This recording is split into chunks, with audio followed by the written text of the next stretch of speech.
Ayatollah খামেনির রক্তের বদলা নিতে ইতিহাসের সবচেয়ে ভয়ঙ্কর আক্রমণাত্মক অভিযান শুরু করেছে ইরান।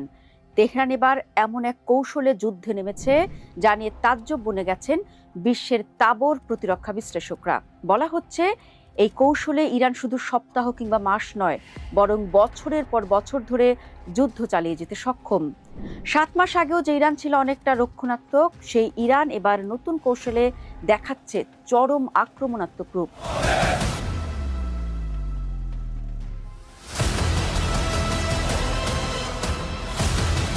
আর অর্থের হিসাবে ইরানের এসব আক্রমণ তুলনামূলক সস্তা, কিন্তু ইরানি আক্রমণ ঠেকাতে গিয়ে কারি কারি টাকা খরচ হচ্ছে আমেরিকা, ইসরায়েল কিংবা আরব শেখদের।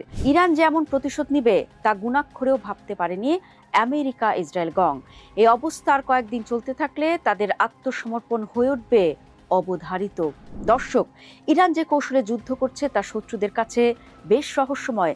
গত বছরের জুনের যুদ্ধে ইসরায়েল ইরানের পারমাণবিক কেন্দ্রগুলোতে আকাশপথে হামলা চালিয়ে তাদের মূল শক্তিকে আঘাত করার চেষ্টা করেছিল। সে সময় আমেরিকার বাংকার বাস্টার বোমাগুলো যখন নাতাঞ্জ বা ইস্পাহানে আঘাত করে, তখন তেহরান কিছুটা অপ্রস্তুত ছিল। কিন্তু আজকের পরিস্থিতি ভিন্ন। 2026-এর এই সময়ে দাঁড়িয়ে ইরান আর কেবল নিজেকে বাঁচানোর চেষ্টা করছে না। সর্বোচ্চ নেতা খামেনির মৃত্যুর পর ইরানের কাছে এই যুদ্ধ এখন আর কেবল রাজনৈতিক নয়, বরং অস্তিত্ব রক্ষা এবং সম্মানের লড়াই। গত বছরের তুলনায় এবারের সবথেকে বড় পরিবর্তন হলো ইরান এখন আর পর্দার আড়াল থেকে যুদ্ধ করছে না।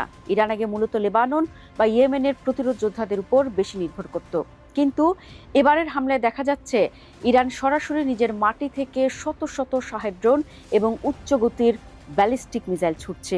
একে বলা হয় আক্রমণাত্মক অসম যুদ্ধনীতি।